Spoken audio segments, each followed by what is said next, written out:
বাংলাদেশের প্রধানমন্ত্রী তারেক রহমানের সম্ভাব্য ভারত সফর নিয়ে নতুন করে জোরালো হয়েছে আলোচনা। আনুষ্ঠানিক ঘোষণা না এলেও ভারতের রাষ্ট্রপতি ভবনের একটি বার্তা ঘিরে সফরের প্রস্তুতির ইঙ্গিত মিলেছে। চলতি মাসের শুরুতে ভারতের রাষ্ট্রপতি ভবন থেকে জানানো হয়, সপ্তাহান্তের চেঞ্জ অব গার্ড অনুষ্ঠানে বাতিল করা হয়েছে।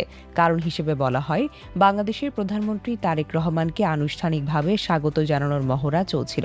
তবে কয়েক ঘণ্টার মধ্যেই বার্তাটি প্রত্যাহার করে নেওয়া হয়। বাংলাদেশ সরকারের পক্ষ থেকে অবশ্য জানানো হয়েছে, সফর নিয়ে এখনো কোনো সিদ্ধান্ত হয়নি। প্রধানমন্ত্রীর প্রেস সচিব এএএম সালেহ শিবলি বিবিসিকে বলেছেন, তারেক রহমানের ভারত সফর নিয়ে এখনো চূড়ান্ত কোনো সিদ্ধান্ত হয়নি।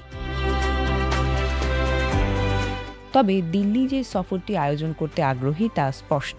বিএনপির নেতৃত্বে নতুন সরকার দায়িত্ব নেওয়ার পরপর তারেক রহমানকে আনুষ্ঠানিক আমন্ত্রণ জানায় ভারত। সাম্প্রতিক সময়ে ঢাকায় নিযুক্ত ভারতীয় হাই কমিশনারও বাংলাদেশের প্রধানমন্ত্রী ও বিভিন্ন কর্মকর্তার সঙ্গে বৈঠক করেছেন। দুই দেশের সম্পর্কের ক্ষেত্রে বড় বাধা হয়ে রয়েছে ভারতে অবস্থানরত সাবেক প্রধানমন্ত্রী শেখ হাসিনা। গণঅভ্যুত্থানের পর ভারতে আশ্রয় নেওয়া হাসিনাকে দেশে ফেরত পাঠাতে আনুষ্ঠানিকভাবে অনুরোধ জানিয়েছে বাংলাদেশ। তার বিরুদ্ধে বাংলাদেশের একটি বিশেষ ট্রাইব্যুনাল মৃত্যুদণ্ডের রায় দিয়েছে।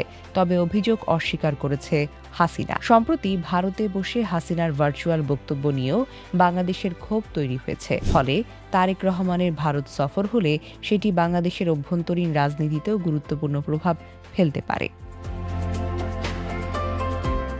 এদিকে ভারত বাংলাদেশের পাশাপাশি ঢাকা ও ইসলামাবাদের সম্পর্ক দ্রুত ঘনিষ্ঠ হচ্ছে। সামরিক সফর বিনিময় এবং প্রতিরক্ষা সহযোগিতা নিয়ে আলোচনা দিল্লির নজরে এসেছে। সব মিলিয়ে হাসিনার আমলের ঘনিষ্ঠ সম্পর্কের পর বাংলাদেশ ভারত সম্পর্ক এখন নতুন বাস্তবতার মুখোমুখি।